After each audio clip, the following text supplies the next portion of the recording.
നിങ്ങൾ plus two വിദ്യാർത്ഥിയാണോ അതോ plus two വിദ്യാർത്ഥികളുടെ രക്ഷിതാക്കളാണോ? ദേ ഒരു ഫോൺ അടിക്കുന്നത് കേട്ടോ.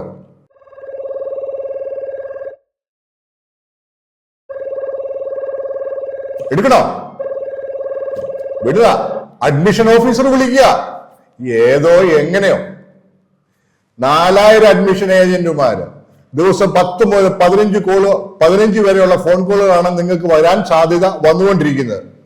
നിങ്ങളുടെ കുട്ടി അവിടെ കൊണ്ടുപോയി കർണാടകയിലും തമിഴ്നാട്ടിലും ആന്ധ്രയിലും എവിടെയെങ്കിലും കൊണ്ടുപോയി പഠിപ്പിച്ച് നേഴ്സായിട്ടും മറ്റുള്ള പ്രൊഫഷണലായിട്ടും വീട്ടിൽ കൊണ്ടുതരും. സൂക്ഷിക്കണം. ഇപ്പൊ തുടങ്ങിയിട്ടുണ്ട് പ്രീ ബുക്കിംഗ് വാ എന്നും പറഞ്ഞുകൊണ്ട്. പോകരുത്. ഒന്നുകൂടെ ആലോചിക്കുക, ജാഗ്രത പാലിക്കണം. ഇങ്ങനെയുള്ള ഫോൺ കോളുകൾ എടുക്കുന്നത് സൂക്ഷിക്കണം. കാരണം ഇപ്പോഴെ തന്നെ നിങ്ങളുടെ കുട്ടികളുടെ ഫോൺ നമ്പറും മറ്റു കാര്യങ്ങളും ഏജന്റുമാരുടെ കയ്യിൽ ചെന്നിട്ടുണ്ട്. ഇത് പ്ലസ് ടു സ്കൂളിലെ പ്രധാന അധ്യാപകരോ ആ സ്കൂളിലെ മറ്റു സ്റ്റാഫോ ഏതെങ്കിലുമൊക്കെ വഴിയാണ് ഇത് ഏജന്റുമാരെ ചെന്നിട്ട് അവിടുന്നാണ് നിങ്ങൾക്ക് ഈ കോള് വരുന്നത്. അവരാണ് പറയുന്നത് അഡ്മിഷൻ ഓഫീസർ ആണ് വിളിക്കുന്നത്, അല്ലെങ്കിൽ അഡ്മിഷൻ ഓഫീസിൽ നിന്നാണ് വിളിക്കുന്നത്. സൂക്ഷിക്കണം, ജാഗ്രത പാലിക്കണം.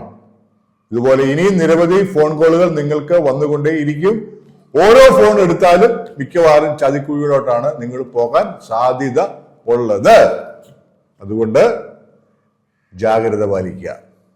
ഒരുപാട് കാര്യങ്ങൾ അപ്ഡേറ്റ് ചെയ്ത് പറയാനുണ്ട്.